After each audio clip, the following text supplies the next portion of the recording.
السلام علیکم ورحمۃ اللہ وبرکاتہ۔ اکثر لوگ ایک سوال یہ کرتے ہیں کہ کالا علم سخت ہے یا نوری علم سخت ہے۔ میرے بھائیوں، میں یہ بات نہیں کہتا، بلکہ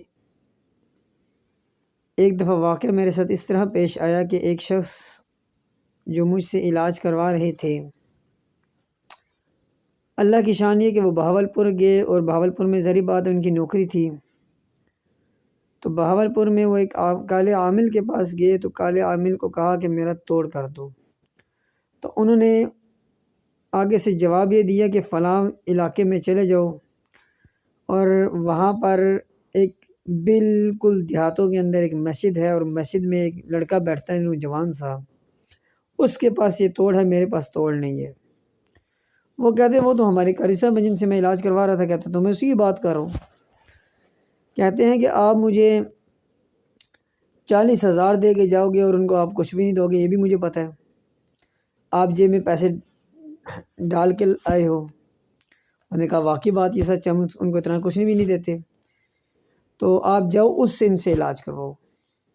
تو وہ میرے پاس آئے، کہتے ہیں قاری صاحب کافی دیر میرے انتظار کیا، تو کہتے ہیں قاری صاحب بات یہ ہے کہ آج میں آپ سے علاج اس لیے کروانے آیا ہوں کہ آج مجھے کالے عامل نے بھیجا ہے۔ انہوں نے کہا کہ توڑ ان کے پاس ہے۔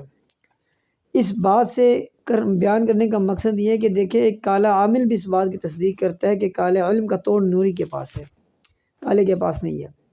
مگر افسوس یہ ہوتا ہے کہ ہمارے اکثر لوگ کالے عامل کا معلوم کرتے ہیں کہ توڑ اس کے پاس ہوگا، حالانکہ کالے علم کا توڑ نوری ہی کے پاس ہے اور کسی کے پاس نہیں ہے۔ اب فرق کیا ہے؟ فرق یہ ہے کہ ہم جس وقت کسی کالے عامل کے پاس جاتے ہیں تو ہم ایک ذہن میں بات سوچ کے جاتے ہیں کہ ہم نے ایک رقم اس کو دینی ہے اور اس نے لینی ہے، اور نوری کے پاس جاتے ہیں کہتے ہیں فی سبیل اللہ کر دو، ہم سے پیسے نہ لو، جس کی وجہ سے ہم پہ یہ وبال آتا ہے۔